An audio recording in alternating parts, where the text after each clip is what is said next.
we've gotten a lot of people growing, but like my neighbors, let's say in my area, no gardens, right? Right. And so I do wonder what it is that doesn't trigger some people. I always am trying to find like, what's that hook that will get this person into it, you know? Yeah. You could lead a man to dirt, but you can't make him plant. Something like that. Yeah. I mean, in the end, you got to convince yourself. Welcome to Earth Speed. Today, we're digging into gardening, not just as a practice, but as a metaphor for personal growth and transformation. Because no matter who you are or where you live, gardening teaches us about the resilience and the regenerative power of nature. My guest today is Kevin Espíritu of Epic Gardening, a company he started on a humble plot of land with a mission to educate and inspire.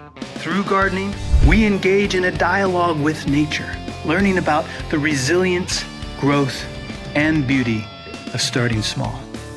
As always, be sure to like, subscribe, and share. Now please enjoy this interview with Kevin Espíritu of Epic Gardening. All right, Kevin Espíritu.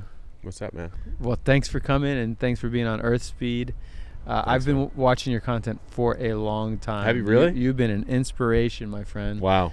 Yeah. In fact, when I first started getting into this nature stuff and farming stuff, the first place I looked to was the internet, YouTube and Instagram to start learning how to do things. And that's one of the reasons why I started Earth Speed, was to replenish the well, give back to that common pool resource of wisdom, education, which is the internet, which is YouTube, which is all these channels. So yeah, man, you're definitely reaching people and giving good advice, and so thank you. I just want to thank you for Hey, man, first. it means a lot. It means a lot. So how long have you been at this? I think I've been at it, full time. I quit a job in 2016, started going for it full time, but I think I had the blog, which is how it all started for me. Yeah, so it was Epic Gardening. Epic Gardening. Right? Yeah. Epic Gardening. So check it out. But yeah, it was like a little hydroponics blog back in 2013 that I started like in a garage, like the classic story, and then over the years it was just a hobby that kept growing, and then in 2016 went full time with it and started the YouTube stuff, the podcast, and the books, and all the education. Yeah. Yeah. Awesome. And did it take off right away, or? No, man. No, you were doing it just for the love at first. Yeah, at the start, because I didn't grow up gardening, right? So I grew up like Southern California, skater kid, kind of a nerd, like was into like rocks and geology and collecting coins and all that sort of weird stuff, but not gardening, and was interested in the natural world, but not in the way that I guess I am now.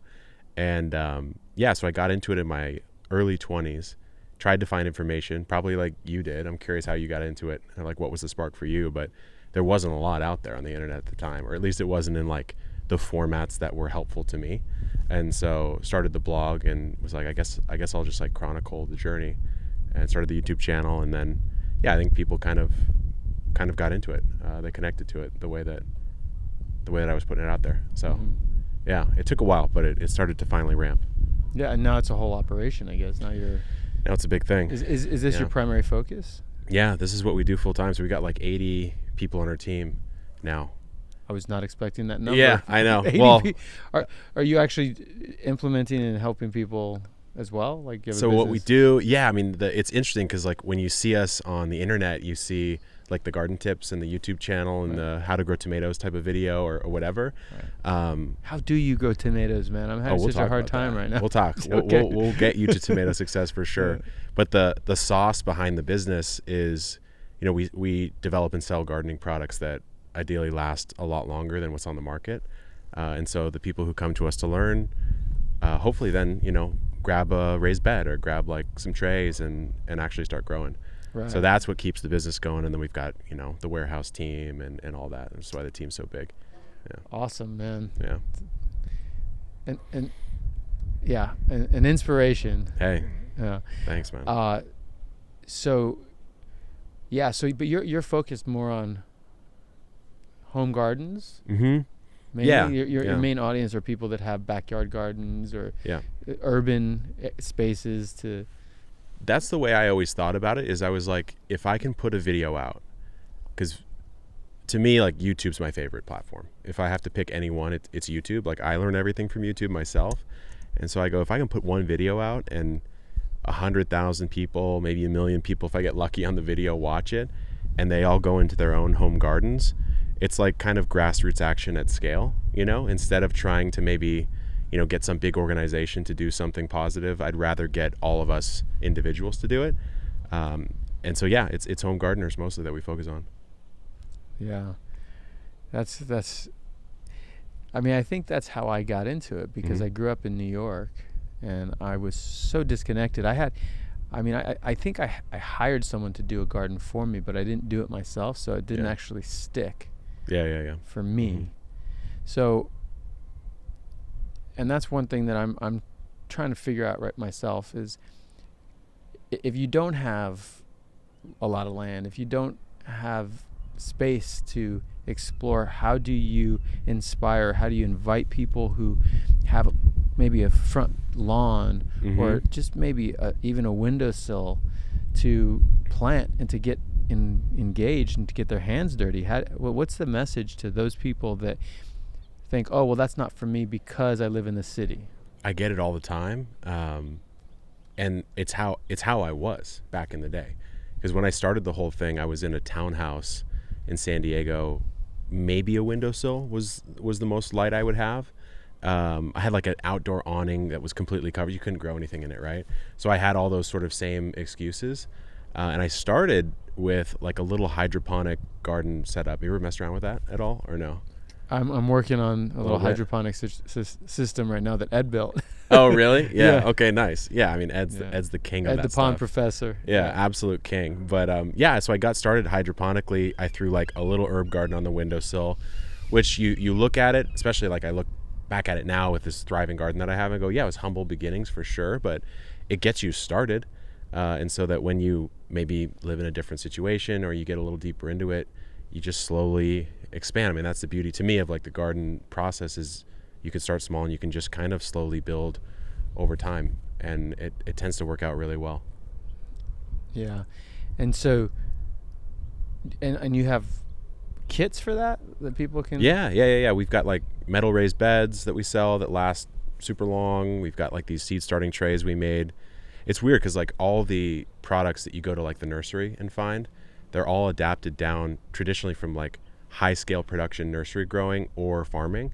And neither of those care that much about sustainability of the product or durability or quality. They just sort of care about, will it perform to grow the plant in this season, and then I can just kind of throw it away. Yeah. You know, and so when you go to these nurseries, you'll see like these really flimsy sort of trays. The plastic's almost translucent, you can almost see through it. And so what we've started to do is say like, okay, I've walked into a nursery before and said like, what seems really wasteful and what can I make a better version of? Right. So you're actually inventing products. You're some stuff, yeah. Developing products. Yeah, I mean, we distribute some stuff from some suppliers that we were like, they do a great job. And then some stuff like the seed starting trays, we're like, no one's doing a great job, so I guess we'll make them ourselves. So yeah, it's been interesting. We're getting into like injection molding products and all sorts of weird stuff. And so what's your... So did you just learn on your own? Are you autodidactic? I guess I would be, because I didn't come out of school with a degree in it or anything, you know. I went to UC Santa Barbara, just up the coast, and played online poker to pay for school. Yeah. So I was supposed to come out with an accounting degree. I did come out with it. I just didn't use it. But played online poker to pay for school. Kind of put me on this path of like, I definitely don't want to be an accountant, so I guess I'll just keep doing this for a while. And fell into like video game addiction in my early 20s and just like unproductive things. And the garden was like a way for me to get off the computer, get back into nature. Did it with my brother one summer, and then was hooked from then on. Yeah. It is addictive. It's weird how it gets you. Yeah. It's like once you see it, because you can mess around with the garden, but once you see how it sort of plays into the entire world and like the way that we've sort of evolved as people, even as a species, you start to go, like this is a whole thing. Yeah, it's spiritual, because you're connected to that lineage. You're connected to something bigger than yourself. You know, you're rewarded for your work directly. A lot of times in culture, your reward is so abstract, or it's, you know, it comes in to your bank account in zeros and ones, or it's it's sometimes hard to connect to like the actual responsiveness to your labor. Yeah. But when you get out in the and people are like, oh, you manual labor in the middle of the hot sun, you're getting blisters and calluses. But I actually I feel fulfilled when I touch my calluses. Like I remember like why I have that callus. Yeah. I remember that plant. I remember that weed that I pulled. Yeah. And it's a relationship. It's connection. I think what's interesting to me is like, if you've got like the standard office job, or me back in the day, like playing the poker or whatever, when you get to bed at the end of the day, you're like, maybe you're mentally a little tired, but you're not like physically exhausted like you normally would be if you just look back at our ancestral timeline. You know, like everyone before maybe 200-300 years ago had to do some level of work and interaction with the physical world, right? And we just don't anymore. And so to me, like spending a day, like tomorrow I'm going to redo my back garden, and I'm looking forward to it because I've been working a lot in this, you know, in the business capacity, and I'll get to go back to the garden and actually put in the work and like fall into bed at the end of the day, be tired, and be like, okay, cool. Like I actually feel tired today. You know? Your body starts to atrophy. There is something psychological that I think is dissatisfying about losing, you know, your visceral relationship to your body. It just becomes this sort of loose flesh underneath your neck that you're not using. Even like rock climbing, when I used to do that, is like, oh, you would just push yourself to the limits, but it was so deeply satisfying. And you go to sleep at night, you sleep the whole night through, as opposed to a lot of people these days, and they need to take this pill to go to sleep, and you know, they're unhealthy for certain reasons because they're not moving their body. They're not, and then they have to go to the gym, and you pay for a gym membership. But if this connects all of the dots for your health, your wellness, your sense of self, your connection to something bigger than you, it's just deeply, deeply satisfying and enriching to the human being. I think so. Yeah, it's funny you bring up rock climbing because I got into that maybe 3, 4, 5 years ago, and it was one of the few physical tasks besides the garden where I could feel like I was fully in the present. Because when you're on the wall, I mean, there's no phone. You can't really think about anything else, right? You're trying to solve a problem. Just try not to die. You know, pretty much. Yeah. And I was primarily a boulderer, and so even indoors, you're still 20 something feet up trying to do some weird move, and you're like, I don't really have time to think about anything else, and that's what you want in that moment. You know, me too. I went through the same thing.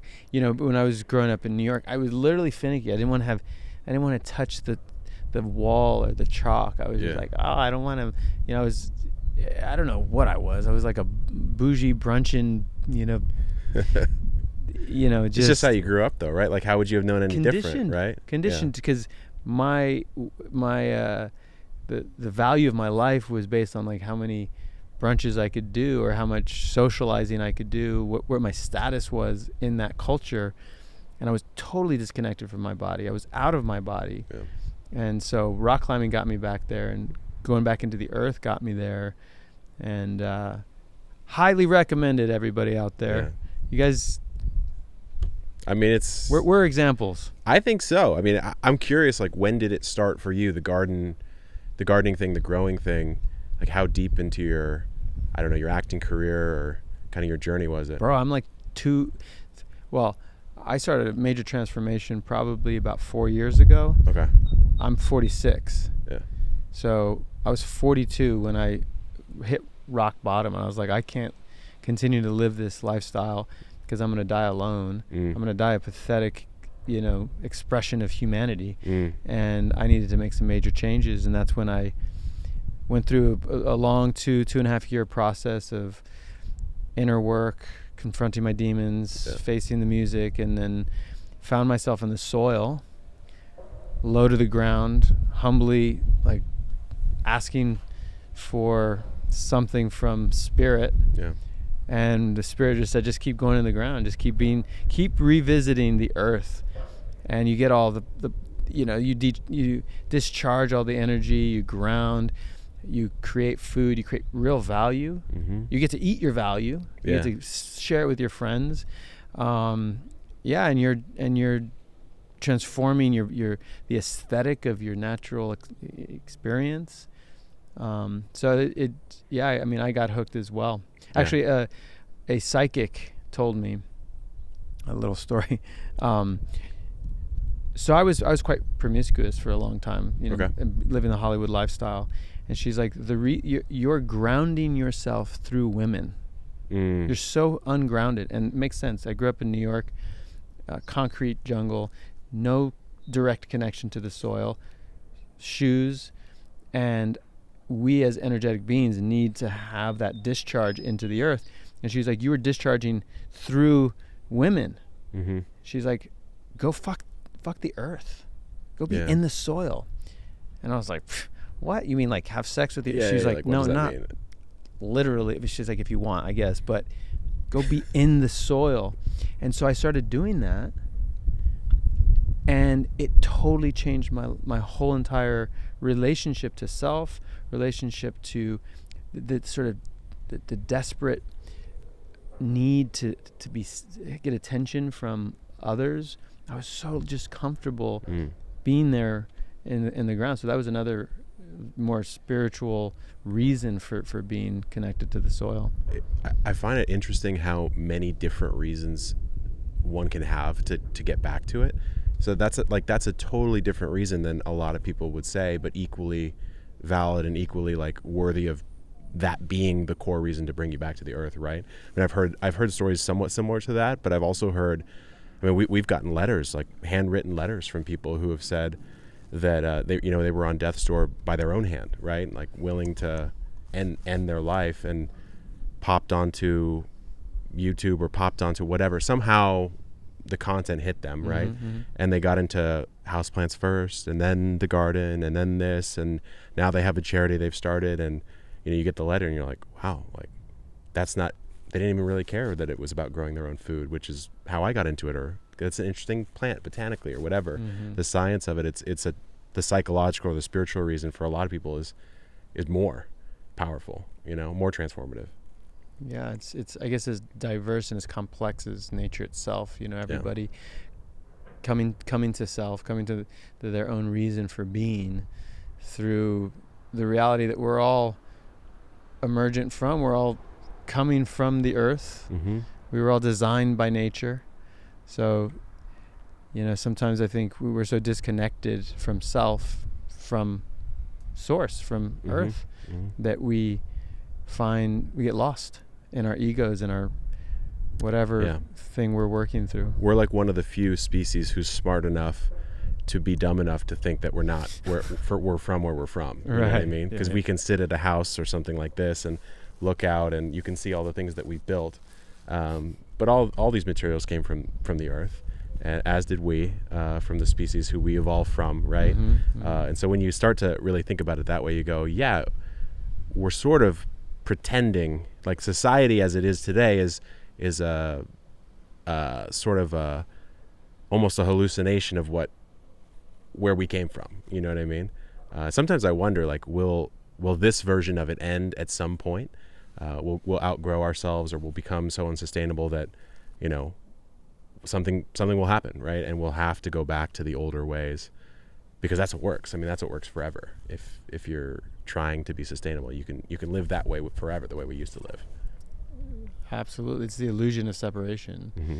And that's that our egos had to go on that path in order to create the lives that we currently experience. But maybe the next step is coming back to self, coming back to connection.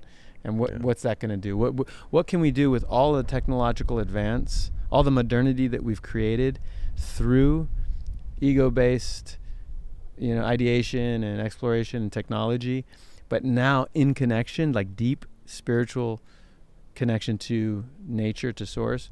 What are we going to build now using ancient wisdom and technology with innovation, modernity?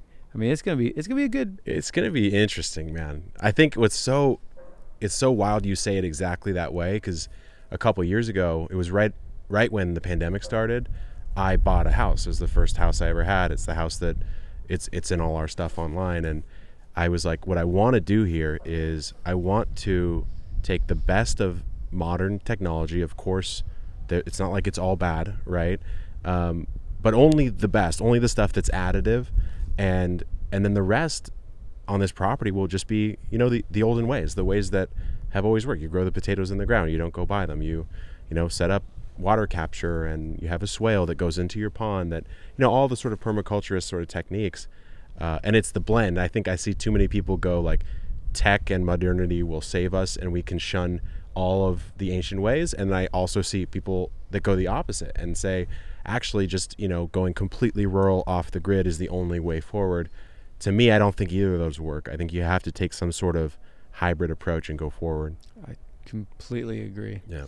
Yeah, you don't want to be a Luddite, right? But at the same time, you know, you don't want to be just looking to Mars. Like, let's go now permaculture, like terraform. That's what it's like. Terraform Mars. Like, yeah. Let's figure that out here. Like, That's the thing, man. Like I used to be. I mean, I've grown up around tech. I've been on the computer building websites and stuff since I was like 8. You know, and so I've been really plugged into that. And I used to be more like, yeah, let's go to Mars. Like, why not? Yeah. You know, and I think we probably still should, of course, but we're like dropping the ball all over the place on Earth, you know. So to your point, like, why don't we just like, I could see like Elon Musk and like a bunch of other, you know, tech dudes on the spectrum go to Mars, and then they land and they're like, wait, you know, where's Kevin? Yeah. Where's the gardener? We didn't bring the gardener. Fuck. No. You need who's that guy? Mark Watney from The Martian, that movie where he grows the potatoes on Mars. Isn't that Matt Damon? He was Matt Damon. Yeah. That's what I always wonder is I go, okay, cool. We might have the tech to go to Mars. We probably do right now. And maybe we can get to a point where we can set some sort of dome structure up and you can get the oxygen levels right or whatever. But then I go like, but then what though? Right. Right? Yeah. Because all the sort of pleasures that I would assume all those folks are used to will not be there. And, you know. I mean, what about the tech of wisdom? Like, wisdom itself is a technology. And we could, you know, don't lose that. You know, we've just abandoned our wisdom, our innate understanding that's been passed down genetically for generations in order to like pursue some sort of egoistic pursuit. You know, I think, you know, it's no wonder that like Blue Origin looks like a penis, right? Because going to Mars is such a masculine endeavor, but when we get there, we better like tap into that femininity. Dude, the Earth is the feminine. If we don't know that feminine energy, that quality that can, you know, grow things and like indulge in complexity so that it's, you know, innovation, birth, like rebirth. So. Yeah, I don't know. We'll see how it goes. I mean, someone's going to get to Mars in our lifetime, so we'll see how they do out there. Unless you want to, you know, you might be a good enough gardener by then to help them out. We'll see. We'll send you there. Yeah, I hope so, man. I hope so. Yeah. So we're doing a little mini doc on, I don't know what we're going to focus on exactly, but it's with Ed. Yep. Ed came in and we built a wetlands filtration system for our pond. So we're pumping water from the pond, which is aged and older. It's an older pond. It's got a lot of sediment and it's becoming a marsh essentially. So we're starting to pump a lot of that nutrient dense sediment from the pond up into the top of the wetland system, and it's going through a network of different water features, filter plants and filter fish, and then ultimately back into a waterfall, being aerated the whole time. Using the technology that they have at Aquascape to create area and surface area for microbial growth, et cetera, to create a clean pond and a beautiful closed loop ecosystem. And he recommended you. I said, Ed, who are we going to put in this? Because we usually interview 2 people. And I was like, I need someone else to be in this little mini doc. And he chose you. Why did he choose you? You know, that's a good question because I look up to Ed a lot. He came out to do a pond at my place, and he's on another level. I don't know if you sort of got that feeling when you were there, but first of all, he's got more energy than 10 guys my age, that's for sure. And his level of like detail when he's building these ponds, he built one in our backyard that looks, I mean, aside from the fact that I haven't landscaped well around it, so it kind of does look like a pond in the middle of nothing right now, you would not know that was not a natural pond. The way every rock went down, we had this crane, you know, and the rocks are heavy, and he's placing the rock, and he'd have us pull the crane up, move it an inch, move it this way. The way he organizes those things, it's just so impressive. So I would love to think I was the Ed of gardening. I don't know that I'm quite there yet. I think I have some experience to gain, but I do like to think a lot about the holistic system of, like, let's say the suburban home, right? Or a normal backyard. Because to me, it's like, I don't think all of us are gonna move out to the boonies, right? Or get a ranch. Some of us will. I think it's amazing if we do. But a lot of us are going to live in apartments, townhomes, and suburban houses for a long time. So if we're going to make a change, it has to fit those models. So that's what I've spent a lot of time on, is like, okay, what can you do with solar at your house? What can you do with rain capture? How does the garden tie into those systems? Maybe that's why it chose me. I don't know. It's a compliment, though. So do you do landscape design as well? I'm not great on the design aspect of it. I am strong on the systems aspect of it, of like, how does this all tie together? And then I'm super strong on the edible side. So how do you create, your herb garden close to the home, your kitchen garden a little bit further, your orchard a little bit further than that? Those sort of things I'm okay on. But as far as design, I wish I had a design eye like Ed or some of these other folks. Yeah, I mean, it's definitely science, and it's art. It's art and science. Yeah. Ed was, I just trusted Ed. I didn't know exactly what it was going to be. You know, he gave me no renderings, or he basically drew out what he was going to do the day of. Yeah, same here. on a cocktail napkin, right? Give it that second.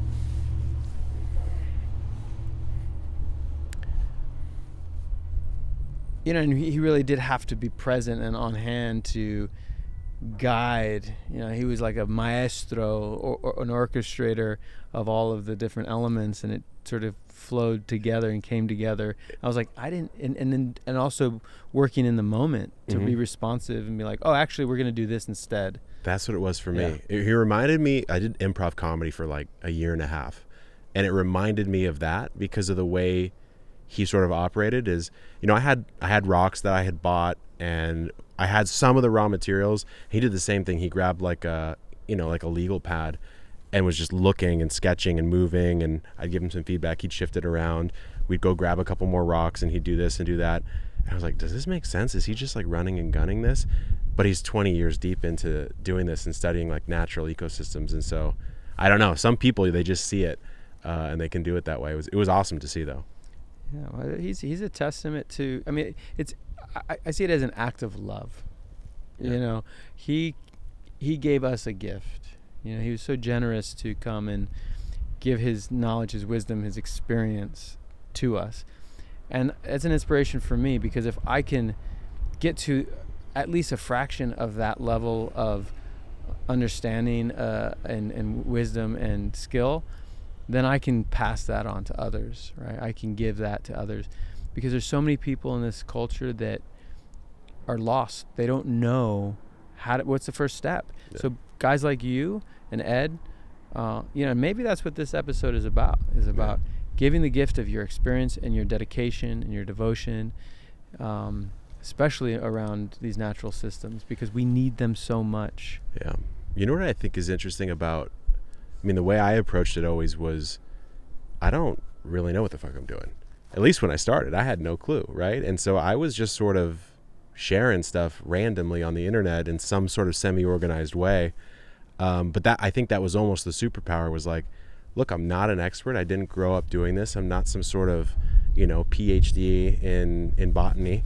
But I want to do this, and it's fun, and I'm having a good time with it. And I'm trying to kind of just share it as it comes for me, the wins and the losses. I share as many of our sort of plant failures at Epic as our successes. To me, that seems to be what has captured people, is, hey, look, like, if this skater dude from SoCal can do it, right? I certainly can.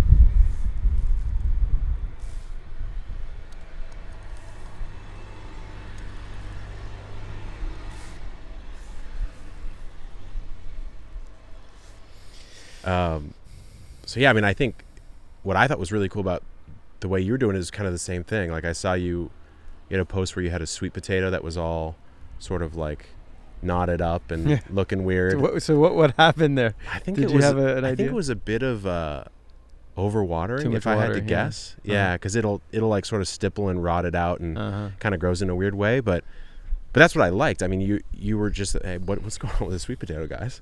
You know, and you got the feedback from the audience, and it's like, I always think about like you're talking to thousands of people at once, but it's more of a conversation because you can ping off what they do, create something else. Ping off what they do, create something else, and it kind of flows forward from there. That's to me what I think is so fun about the type of work that we do. Mm-hmm. You know? Yeah. And so do you consider, so not so much in the design, but more in the systems aspect, right? Like closed loop, like how everything's fitting together and what. Yeah. So talk a little bit about that, like. Yeah. So I mean, like take my house, right? When I moved in, it's like 1,000 square foot home, old like 1920s home. It had been flipped by some flippers, and there's just nothing on the property at all. It's just wood chips and that's it. And so now, fast forward like 2 years later, we've got a raised bed garden in the front. We have an orchard sort of on the north side of the property, which is fed by shower water from my indoor shower. So I can toggle my shower if I'm using like, you know, if my girlfriend's in there using like hair products or something, we don't send it to the orchard. But if I'm in there and I'm just using Dr. Bronner's, you know, I'll flip the thing down. A little actuator turns at the bottom of the house and it shunts it out to the orchard. And then my citrus is watered with the shower water. So that citrus orchard is 1.5 years old, and we're getting tons and tons of citrus from 15 different varieties. And I've never watered it, at least with traditional irrigation. So you've got stuff like that going on. We have obviously the pond from Ed, but then I put gutters on the house, and I have 7,000 gallons of rainwater capture on my little, third of an acre. And we're talking suburbs, not like the exurbs are not out there at all. This is like houses are right next to me type of thing. So a big cistern with a pump where I can plug that into the irrigation system. The whole house is on solar, so there's very few months that we actually have a energy bill. Sometimes maybe in winter it gets a little cold, heat ramps up. But for the most part, the energy bill doesn't exist. And then let's see what else we got. The laundry's going out to the artichoke patch, so that's never been watered, and that you're getting tons and tons of artichoke every year off that. And then the chickens came in a little bit ago, and those guys are just, I don't know if you've got them or not, but they're like, yes, we do. One of the most beautiful creatures in the garden. They can do almost anything, and they're giving you the eggs. And so it's like, to me, I'm like, that's a really cool way to live in a normal house. And there's ways to attain it that are obviously spending a lot of money to do it. You can do it fancy, or you can do it really DIY and kind of stair step your way into it over the years. I like to see how that all plays together. And then, of course, I get really obsessed with just growing fruits and vegetables. It's kind of my main thing. You're just ticking so many boxes, And you just mentioned the food production between the eggs and the artichokes and the fruit. And then you're talking about, the energy savings. And then you're just talking about the sense of well-being and the sense of purpose. All of these things that are just so vital and supportive to humans. Why doesn't everybody in the suburbs or everywhere else have at least that? Because people have lawns. That's the question, man. That's the question I still don't know the answer to. Because I always have thought, come at it from a beginner's mind. I've never said I'm an expert grower. Still haven't. Probably never will. So, hey, I'm just learning like the rest of you. And I always figured, don't be prescriptive. Just show what you're doing, and people will like it. The people that like it will like it, and they'll take their own steps. They'll convince themselves. Because the most persuasive things you can do is just to have someone convince themselves to do it instead of tell them. You know what I mean? And so we've gotten a lot of people growing, but like my neighbors, let's say in my area, no gardens, right? Right. And so I do wonder what it is that doesn't trigger some people. I always am trying to find like, what's that hook that will get this person into it? Yeah. I don't know. You could lead a man to dirt, but you can't make him plant like that. Something like that. Yeah. In the end, you got to convince yourself. Look, you were, it sounds like 42 or 44 before it hit you, right? Right. And so if I was to have met you, I don't know, when you were 35, right? Is there anything on earth I could have done to make you garden? right? No. You were I living in like, Hollywood, oh, that's doing nice. whatever. I got shit to do. I got important stuff to do. Yeah, exactly, right? Yeah, it's just, I think the mental shift has to happen from within, and whatever that trigger moment is, oftentimes it only is from within, right? Like, it sounds like you had a moment where you just realized you couldn't live that way anymore, and all of a sudden you're more receptive to all these different ideas and different ways of being. Yeah, I mean, there's a lot of things within me that were shielding me or keeping me from those, realizing those things. Yeah. You know, that I've been workshopping a rendition of the Rumi quote, "Your job is not to seek love, but to find the parts of you that are keeping you from love." Right? I think it's the same thing. It's like, it's not your job to find your connection to earth. It's what are the things that are keeping you from it? You know, all the distractions, all the indulgences, all of the seductions that society keeps you chasing because you feel empty. Right? The way I've thought about that is like it's a bit of a twist, but you know, the advice that people will always get to say, "Oh, just be yourself. You know, just be yourself. Everything's fine." To me, it's not helpful advice. I always think like it's easier to know what isn't you and just remove that, and then all that's left is your own essence, right? So like, I don't know, I think back to high school when I was a shy kid, and I go, well, I definitely remember trying to do things to impress a girl or to look cool or whatever. If I had the presence of mind back then to say like, these aren't me, these actions I'm taking, it's not because it's innately who I am, just didn't do those, I would have just by default been more me. And that would have been the advice that probably would have helped me earlier in life, you know? So Right. it's kind of similar. Right. Well, it's like, was it, what's the statue, David? Mm-hmm. Who Michelangelo? Michelangelo's Yeah. David. Yeah. They asked Michelangelo, how did you know what to chisel? Yeah. He's like, I didn't know how to chisel David. I just knew what wasn't David. Mm-hmm. Chiseled that away. Revealed the David within the stone. Mm-hmm. Yeah. I've seen I don't know who did this, but it was a sculpture of an obese person chiseling away the fat from themselves.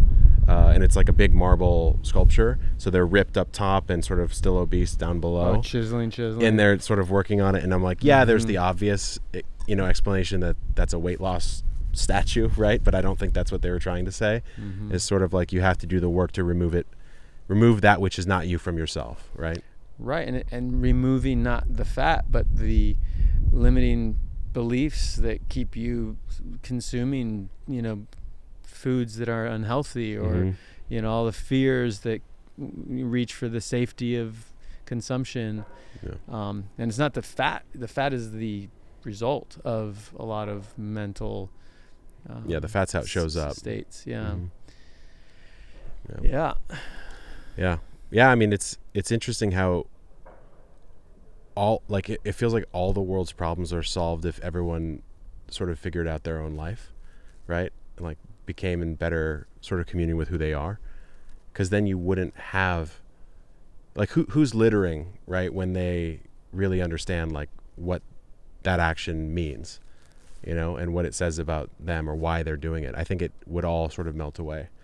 But the question is how you get everyone to understand that. It's a difficult journey. And what role does government have in this? I mean, I hear on the news all about education or poverty or healthcare, and everyone's spending all this money on these tail end solutions that are symptomatic solutions, not root cause solutions. What if we could spend the trillions of dollars that we're spending anywhere else to give people, a food forest in their backyard or a rainwater catchment? What would that look like? To me, it's the obvious thing to do. Like, because I mean, I'm a business owner, right? Like, I want to go to the root cause of problems and solve them so that the downstream effects never occur. It's better to not get cancer in the first place than go to chemo, right? But it just seems like when you get that high up, that abstracted out as far as like a governmental level, it feels like they just can't do that. No. Because you can't communicate it well to the public. It's hard to get the funding for that, right? And so it feels like I gotta believe like if it was possible, it would be happening right now, And it feels like it's just easier. Maybe it's a better soundbite.